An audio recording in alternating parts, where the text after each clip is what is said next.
umikot ng maayos at makakuha ng control sa laban. Yeah, actually, kung gusto mo nga ng example niyan, pwede nang i-mimic yung ginawa ng Twisted Minds laban sa Onic Philippines na talagang shinut down si Super Friends. Let's see kung anong gagawin nila sa mapang ito. It's gonna be the Flying Clouds na makukuha sa ating random map draw. Midnight, medyo hindi ko alam kung bad trip ba yan o natutuwa ka. It's a Falcons map. Kasi kung titignan nyo lahat ng statistika, late game ang Flying Clouds. And sa lahat ng pinanalo ng Team Falcons, nanggalingan sa late game. And wow, siguro ito na, binigyan na sila ng isa sa mga malalaking tsansa with that random map draw. Pasok na tayo. Blue side para dito sa side ng Onic Philippines na by the way ay pinili po ng Team Falcons na mag-red side sa kanilang game number 1.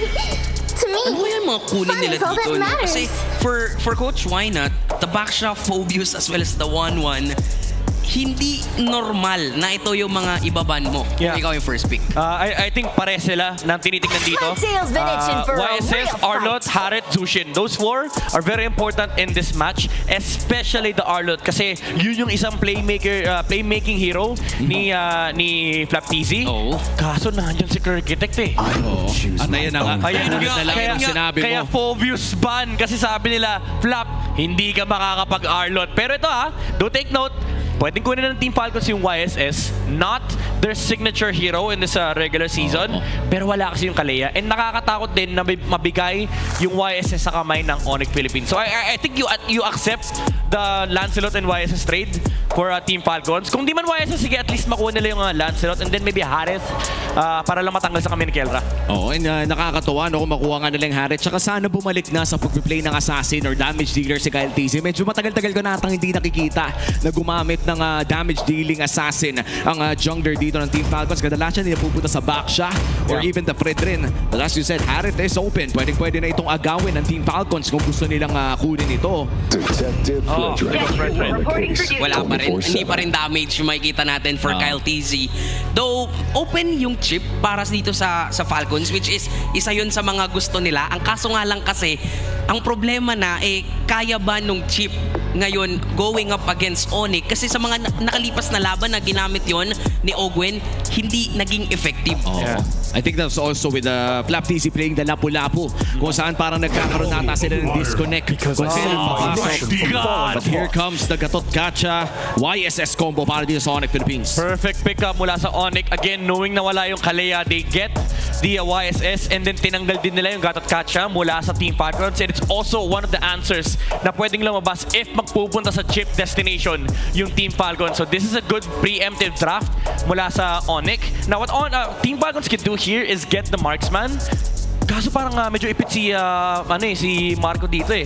Parang Granger Harith yung pwedeng makuha. Pwede rin naman yung Moskov, kaso parang masyado maaga kung mag-Moskov ka rito. Sayang yung slot.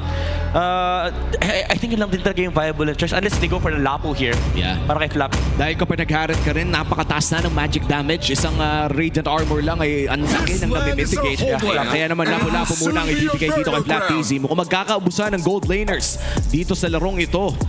Kelra and Super Marco relegated to the second phase in terms of picking. Na-excite ako kung makakita ba tayo ng fighter heroes for Kelra. Knowing na yung Bane, kanina nga sa rank game, di ba, pinahirapan tayo ng Bane gold lane. That's true. So hindi malabo knowing na naka-Yison Shin sila dito. Yun nga ata yung inaabangan ng Onic no? Yung kapag lumabas yung Harith sa side ng Team Falcons, ang daming flex na pwedeng gawin dito ni Kelra. Pwede kang, oy, shoutout kay Pando! Oy, shoutout kay Pando. Sumusuporta! Sumusuporta. And syempre, no, nakakatuwa na makita former teammates, of course, supporting each other. Yeah. And going back, nandito na nga tayo sa second fanning phase at mukhang tatanggalin na yung Harith. Wow. Yes, that's a good choice kasi parang kung ikaw yung Team Falcons, hindi mo pwedeng kunin yung Harith tapos binigay mo kay Who said Kelra there are no for some reason. shortcuts in life? So, I literally ang invented mangyayari one. kasi kapag kinuha nila yung Harith, may Lunox, may CC, or si Onic mismo yung kukuha ng Moskov sa kamay ni Kelra and nakailang Lord Steal na yung kanilang Moskov. That's true. So, Both parang, international and local. So, feeling ko, for Team Falcons, labanan to ng Granger. Kaso kapag kumuha ka ng Granger, open pa din eh. Open pa din yung ruta ng fighter gold lanes para kay Kelra. So, honestly, might as well risk it for the biscuit. Kunin mo yung Bane. Kaso ang problema nila, puro matic damage yung lineup nila. Pero paano no kung Onic Philippines pa yung magbe-bane dito? Dahil they're already running the Yisun Shin. Might as well kung hindi kukunin ng Red 4 para sa Team Falcons, malaki ang tsansa na yan nga ang lumabas pare. Dagdag pa natin yung heroes ni Prince, napaka-available pa dito. Nandyan pa yung Farsa na kayang-kayang mag-poke against the Fred rin. Yeah. So hindi na naging hindi naging option para dito kila Coach Trevor na bawasan natin ng hero pool si Prince. Yeah. Parang hindi rin kasi worth it kasi parang ang daming option. There's the Eve, there's the Louis. Selena, Louis, Cecilion na bigla-bigla na lumalabas sa mga mid laners natin. For Team Falcons, parang hindi ko nakikita yung advantage yung Red 4 sa totoo lang. Kasi parang hindi ka pwede mag-reveal ng gold lane kasi you lose the blind pick matchup. Pwedeng counterin lang ng Onic Philippines. Welcome Ayun to na, Grafman. Brock's Castle, tiny friend. Yun yung iniisip ko. Okay sana kung masasalba ng Red 4 yung Grok pick pero Experience ayan na, mukhang Go for the Granger Granger. muna. Oh my God, pag nag-Bruno dito yung Onic Philippines. Bane Oh, nga. Bane pa rin talaga. Oh! Wait. Brusco? Hindi. Hindi. Super Friends. Super friends, and to be fair, mababa pa rin naman ang win rate ng isang Angela in the mid lane dito sa MPL Philippines, but it is already a very much tested na galawan sa loob ng RG. Last pick here para sa side ng Team Falcons. Here, kumant ang last pick dito. Parang high loss, not worth it. Matutunaw ba nila yung Angela? Yung Angela, oo. Pero kung nakasanib kasi, di ba, matutunaw ba nila yung susuportahan ng Angela? Franco against Final Slash, AOG, Unbreakable, Deadly Catch, Mountain Shocker, ang daming cancel. Pero siguro ang naisip dito ng Team Falcons is yung frontline threat para at least meron silang mangingisda na pwedeng hanapin yung Angela, or if walang gustong umarap sa Onic Philippines, at least you force the issue against Onic Philippines. Tsaka parang mapipwersa din na hanggat hindi binabato yung Bloody Hunt ay hindi pwedeng mag-trace test ng papasok. Yisun Shin, isa sa mga pwedeng solusyon sa laban na ito. Napaka-importante ng match na ito dahil may chance na ngang bumagsak o mawala sa playoffs contention ng Team Falcons. Ilalatag lang uli natin ang mga stakes dito para sa Team Falcons. Kailangan nilang manalo sa match na ito. Kapag natalo sila dito ay laglag na sa regular season ang side ng Team Falcons. For Onic Philippines, kapag nanalo sila dito ay mas mataas ang tsansa na makakuha sila ng upper bracket slot. Welcome to Game 1 of this Best of 3 series. This is our final Best of 3 ngayong gabing ito. This is Week 7, Day 1. At narito na nga tayo sa Light of Dawn. Maganda yung nakita natin ditong composition na meron ang Falcons, knowing na dun nga sa The Howl, pinoint out ni Wolf na hindi lang dapat kay Super Marco mag-rely ang Falcons. So, they opt to go with this double marksman setup. Ang problema na nga lang ay makukuha ba nila yung early snowball para sa mga marksman na yan? They have to. Yun yung kondisyon ng lineup nila, especially with the Scheming Ranger na madalas natin makita from Twisted Mind. And I also think na itong Franco, yung sinasabi ni Womi kanina, ito yung substitute nila para sa Kalea. But I just worry na yung composition dito ng Onic Philippines, they have enough firepower in terms of team fight kits na lumaban dito sa Team Falcons kasi medyo position-based yung kanilang heroes, tas ang daming punish ng Onic. Oo, tsaka tignan mo, if ever pumasok dito yung Lapu-Lapu or even Kyle TZ, medyo napaka-hapdi kasi talaga ng gold lane Bane ngayon. Yung burst damage na nang gagaling sa kanyang heal. And of course, the deadly catch as well. Kailangan itong respetuhin ng side ng Team Falcons. Memories, bring back memories tong Team Falcons. Nagdadala ng iba't ibang laro ng MLBB mula sa iba't ibang era. Yung early invade na ginawa din naman ni MP the King kanina with the utility jungler. Tapos yung panggugulo ng Franco, kaso si King Kong, men, sabi niya, pwede naman ako uminbait mag-isa. Sumasagot din, no? At may retry siyang gagamitin doon just to secure that jungle camp. Meanwhile, for Falcons, gustong pigilan ni Owen, kaso lang wala siyang magawa eh. Kasi nga may retry, so sabay balik na naman sa gitna. Ito yung Sigma pattern na tinutukoy ni King Kong. Oo, napakalinis so far ng pag-ikot ng parehas sa kupunan. Pero kung mukhang mapupoke down ng bagya dito si Flap TZ at mauuna pa ata mag-level 4 si Kirk. But Kyle TZ on the run, naghahanap sila ng pwedeng maagaw. That's gonna be the scroll crab going to the hands of Kyle. Kyle. Sisimulan na nga ng Team Falcon sa pinakaunang pagong ng larong ito. Wala pang level 4 yung mga EX planers pero nandito na yung barako. Nabibigyan si Flap. Babagsak na rin si Kyle TZ and that's gonna be his double na masaya-secure ni Kirk. Nag-flicker out. Ngayon may hook pa man din pero hindi na enough. And an early maniac para dito kay Kirk. Oh my God, the Kirkitech shows up in this game. That stun onto Flap and Kyle TZ allowed them na makuha kagad yung kill kay Flap. Nag-level 4 si Kirk. Pinina-slash niya yung Fredrin, getting the double kill. And after that, ito na naman yung laro ng Onic. Punta sa middle lane. At napakaganda ng simula para sa Onic. And look at this, Kirk going in for a 1v1 against Flap TZ. Pero mukhang papauwiin lamang niya si Flap mula sa laban na yun.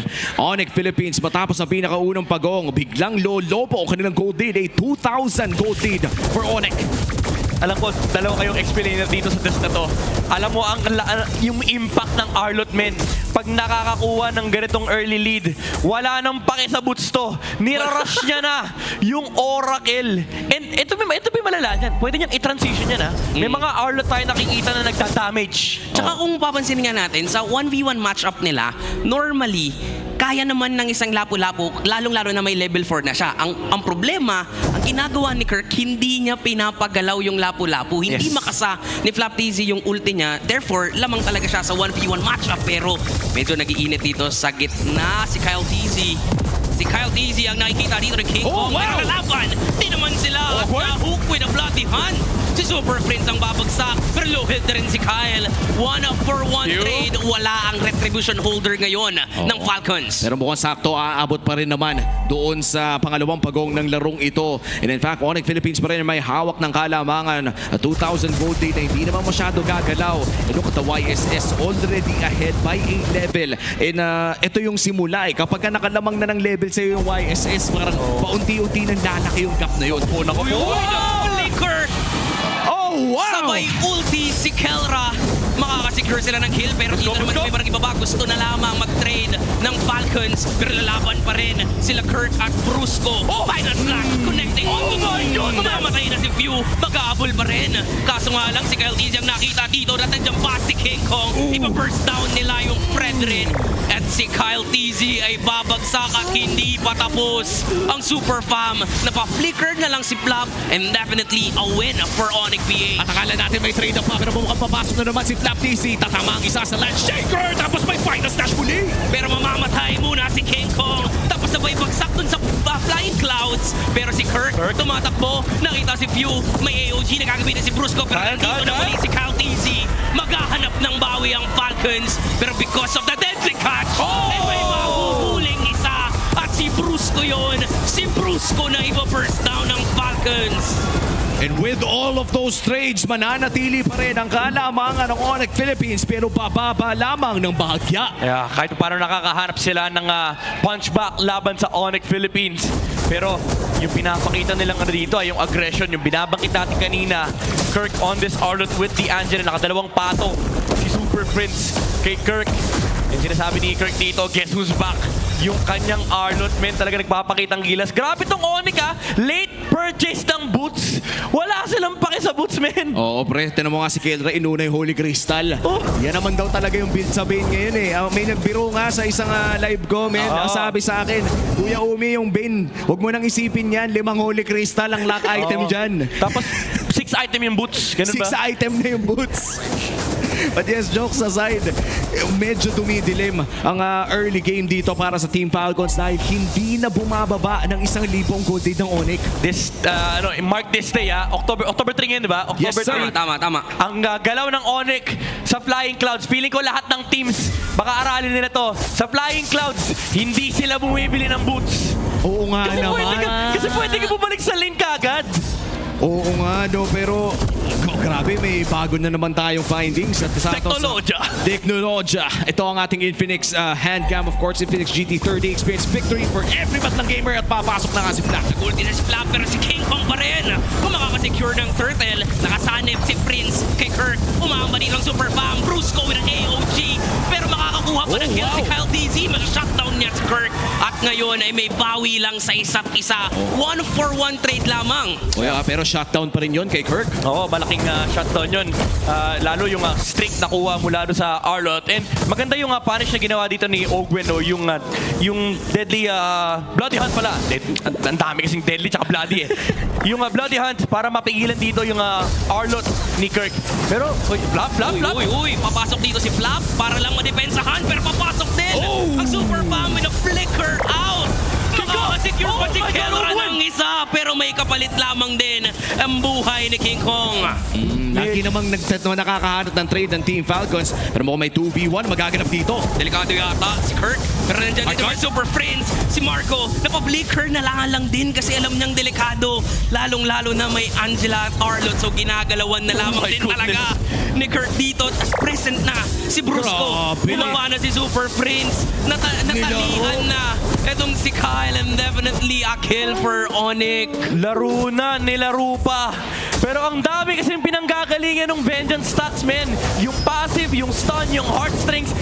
Imagine naman mamaya, kahit ang deadly catch, stuck yan para sa Vengeance. Oo, ibang klase na talaga yung nakikita natin ngayon. Mukhang nasa ibang level na ng synergy ang side ng Onic Philippines. Look at the timings coming in from that Vengeance. Marami magsasabi, ba't di mo nalang banatan? Pero the fact na dinedinayan ang vision, biglang papasok ulit, may stun, dumadating yung kakampi, yun yung nakakatakot. It's a slow and painful death para doon sa Fredrin na yun. At ngayon papasok na tayo sa ating almost 9-minute mark.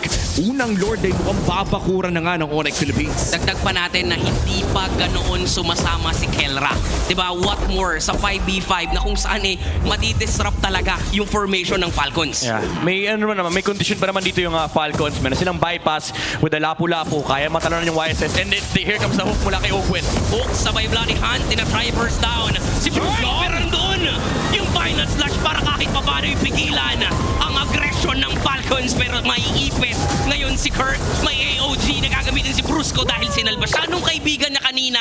Babawi lang siya para sa tropa. Binato na lahat. May kasama pang Torre Par. Pero hindi bumagsak yung gatot katsang may Angela. Iba talaga ang nagagawa ng pag-ibig kapag may Angela. Oo, yun yung mahirap din sa composition ng Team Falcons. Ang daming counterplay na pwedeng lumabas mula sa Onic. Yung pagmamahala ng pamilya, ng super family, yung gusto nilang iligtas sa isa't isa. Pero may nahuli na naman. At first down ang gagawin ng Falcons. What a beautiful pick-off mula dito sa Falcons. Maliit na kalamangan para sa Falcons during this Lord take. Ibibigay na kaya ito. May hook na naman!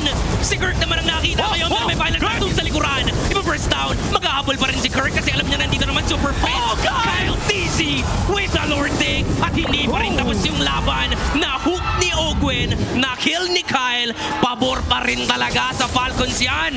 3 out of 3 hooks mula kay Ogwen. Tumama, manifesting the positive energy para sa Team Falcons, and they're fighting. Onic Philippines, isa-isa yung pick-off. Yun yung sinasabi natin kanina, may pick-off capacity yung Team Falcons. And binigla nila yung Onic. Nung una naka-ready si Super Prince, yung pangalawa, hindi na kayang isalba ng pag-ibig ni Super Prince. Isa lang naman kasi pwede mong mahalin. Pa isa-isa lang, kahit every 10 seconds ay meron kang pwedeng mahalin. Hindi rin naman pwedeng every 5. Brusco. With a play. Uy, nag-flicker in! Si Ogwen sa may Bloody Hunt, pero ganun din, may play din. Ang Onic sa likuran, may final touch pa dito. Buhay pa rin si Brusco. AOG, view with a flicker. Makakatakas lang din naman sa David, pero nakita siya sa likuran ni Kirk. At si King Kong ay present na. Gagamitin pa yung Appraiser's Rod, pero kailangan na yatang lumayo ng Falcons kasi kulang na yung damage output nila ngayon. Ganda ng flank ni King Kong doon sa likod. Yes, yung nakita niya nga angulo and pati na rin yung entry na nakita ni Kirk, especially with the AOG coming out from Brusco. Pero yung range, ito yung problema ng Onic Philippines. They have to close the range against the Granger. Wala sila masyadong bypass dito, gatot katcha lang, and maybe the flicker from the Arlott, pero ang daming siyang frontline, yung Fredrin din nagiging problema na. Si Kirk. So, natatakot kasi ako, sumisilip ng ganun si Kirk eh. Naghaharap ng angulo nilabas yung protractor eh. Iba kasi talaga yung mga silip ni Kirk. Alam mo may balak mang final slash, may balak na pumasok. But here comes the play coming in from Team Falcons. Bukas sila naman ang susubok na makahanap ng objektibo dito sa sa loob ng jungle ng Onic Philippines at mukhang ibibigay yata ito ng Onic Philippines. Retribution however is used para dito kay Kyle TZ at grupo-grupo na nga ang Team Falcons. Hindi na pwedeng pa isa-isa sa mga side lane. Alam mo yung maganda naman na ginagawa dito ng Falcons? Once merong hook na kumukonekta mula kay Ogwen, kahit sino, itatry nilang i-burst down eh. Yes. Ano yung idea din na yung hindi lang yung burst pero may naka-zone sa likod, nakatingin si Flap, naka-ready yung traction pulse mula kay Few, and yung stun din nire-reserva para sa mga respo na manggagaling mula sa Onic. Wait lang, si Kirk sisilip dito. Pero hindi pa rin yata nila itutuloy, lalong-lalo na 30 seconds magkakaroon ng Lord. Mukhang kakalma muna ang Land of Dawn. Wow! Si Brusco sabay kinagat! Pero dahil nakasanib si Super Prince, siya na mismo ang nag-decide, sorry Brusco. Uy, isa pa! Nakita pero meron pa isang hook na naman! At si Kelra pa ang nakita nila. 2 hooks at 2 kills ang makikita at makukuha ngayon ng Team Falcons. And this might just be the Franco game that saves the franchise. Ogwen on fire dito sa kanyang Franco pickup ngayon. Imagine, playing the Kalea substitute. You're playing Franco in front of an Arlot, in front of a Gatot Kacha. And you're making it work para sa Team Falcons. Ito ang ultimate positive energy manifestation mula kay Ogwen. Yung mga pick-offs na super clear, kailangan makuha nila. Ito yung mga win condition and nabibigay ni Ogwen lahat. Alam mo yung malupit? Parang ang hirap-hirap naman talaga mang-hook sa Franco, pero pinapamukha ni Ogwen na madali lang. Oo. Hook ka lang, may mangingis may makukuha kang ista dyan. Man, you could teach a man how to fish at hindi pa rin magiging ganito kaganda yung gameplay niyan. Yan si Ogwen, mumamata na naman kay Brusco. Here comes the Lord push, come mid lane. Tatamba ang Lord pero nandiyan pa rin naman ang wave clear na nanggagaling dito kay Kelra. Kyle TC with a taunt. Here comes the traction pulse, Flap TC, land shaker, hindi pa ibabato. Nabato na rin. Na-hook si Kirk at ganun lang kabilis yung burst down. Akala natin kayang dumipensa ng Onic pero may hook na naman at nagbabadya na naman ang hook ni Ogwen dito. Anytime pwede tayong makakita ng isang mapipick off mula sa Super Fam. That's 6 out of 6. Baka nga 7 out of 7. Naku! Brusco sa gala natin! Pero kinagat! Pagkababa dun sa cloud, sabay kagat, tinatry lang i-burst down. Merong mga pating pero hindi enough yung damage output niyan. Sige kung sa gilid nakita ang Super Marco. Pero nandyan si Kyle TZ para isalba siya at nandito na isa-isa nang lumilipad ang Falcons ngayon. Tatlo ang dedepensa at mukhang may gusto pa sa top wave ang side ng Team Falcons, holding a 2,000 gold lead, the largest that they've had yet. Pero hindi nagmamatter yun. Dalawa ang dedepensa, hindi tatlo para sa Onic Philippines. Ready pa rin naman yung sanib dito ni Super Prince pero papasok na si Kyle. May bubang makukuha dun sa likuran and that is gonna be it. Si Prince na lang ang matitira at buhay na buhay pa rin ang Falcons. 12 out of 12 hooks para dito kay Ogwen. The Franco that might just save a franchise para dito sa game number 1. What the hell was that, Ogwen? Consecutive hooks landing successfully for Team Falcons. That was inhuman! Grabe talaga. Men, alam mong magaling talaga kapag nagkakatinginan tayong tatlo dito yung mukha natin iisa eh. Di nyo nakikita ngayon pero ganito oh. Yung parang may kinain kang sobrang sarap. Hindi mo check out by the way our smart super fan reaction cam. These are the epic reactions from our super fans here at the MPL Arena and that was something special mga kapatid. In a very I would say a very hard game para dito sa Team Falcons. That Franco game coming in from Ogwen turned the tides. Let's be honest, let's be clear. Early game ay hinawakan ng Onic Philippines. Minandoan sila pare maniac in the early game para dito kay Kirk. Napakaganda actually ng early game ng Onic. Yun nga, maniac para kay Kirk. At nakita natin na medyo hirap talaga yung Falcons ng early game. Pero this man, Ogwen, sabi mo nga, pwede niya talagang isalba ang franchise niya because of this Franco. Ngayon, sa buong buhay ko ngayon ko lang nakita yung sunod na hook. Yes, it just goes on. Hindi natapos pare. Yun yung masasabi mo. Kung ikaw yung coach ng Onic, kung ikaw si why not? Wala eh! Nahook eh. Hinok kayo eh! Oh my goodness. In fairness, pasok sa keys to victory na nailatag for Team Falcons. River control That's was true, grabe. absolutely everything for Team Falcons. Nakailang target si Owen, na-hook niya si Brusco, na-hook niya si Kirk, na-hook niya si Kelra. Si King Kong tsaka si Super Prince lang hindi niya na-hook eh. Kasi si King Kong kanina, actually na-hook nga siya sa ilalim ng Torres sa may bottom lane. Na-punish yung hindi nag-traceless si King Kong. Pero super, ang pinaka-importante rito, by the way, may flying cloud play sana si Brusco. Pagbaba ni Brusco, sinalubong siya ng kagat ni Ogwen and napigilan yung counterplay ng Onic. And iba talaga men yung flying clouds. Mapaata talaga ito ng Falcons. Oo, tsaka men, I have to say, Onic Philippines played this game really well in the early game. Nakita natin kung gaano na nila na-control yung mga skirmishes and even team fights to a certain degree. At some point nga, pinagtitripan na kapag may mag-isa dahil open parate yung Angela Heart Guard. But again, it defies all logic eh.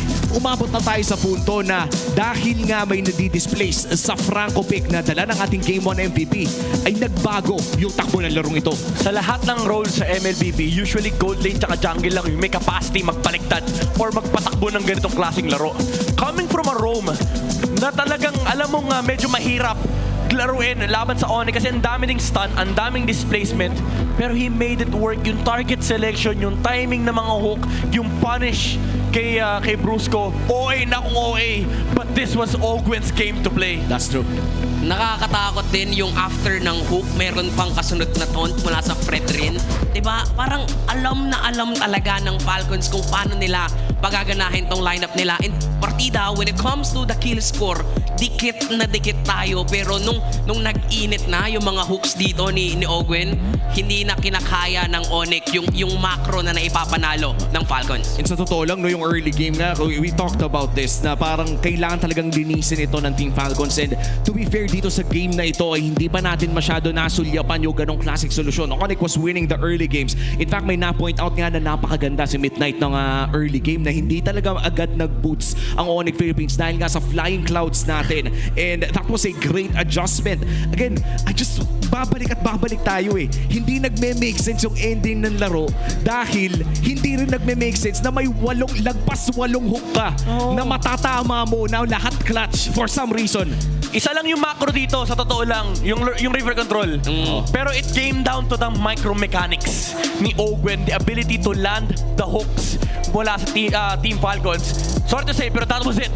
That was the turning point for Team Falcons. It wasn't like a team fight na ganda na setup ng Team Falcons or nagkamali yung Onic. It's just these hooks landing mula kay Ogwen na nakukuha niya pa yung right target. Ilang beses niyang binigyan si Brusco. Yung una na isalba nila, yung Gatot Kacha with the heart guard. Pero second time around, binurst ng Team Falcons yung Gatot Kacha. Sumanib si Prince pero na-realize niya, baka matamay ako dito. Tsaka normally nga, hindi naman talaga tamang target si Brusco eh. Diba, hindi naman yun yung dapat iba-burst down. Pero because of the damage na nanggagaling nga kay Few as well as Marco, kaya ng Falcons kahit sino, bibigyan na nila. Tsaka ang scary din eh, no? Kung tumagal yung laro na ito eh, sigurado yung Yi Sun-shin, pati na rin yung Bane ay magiging problema na.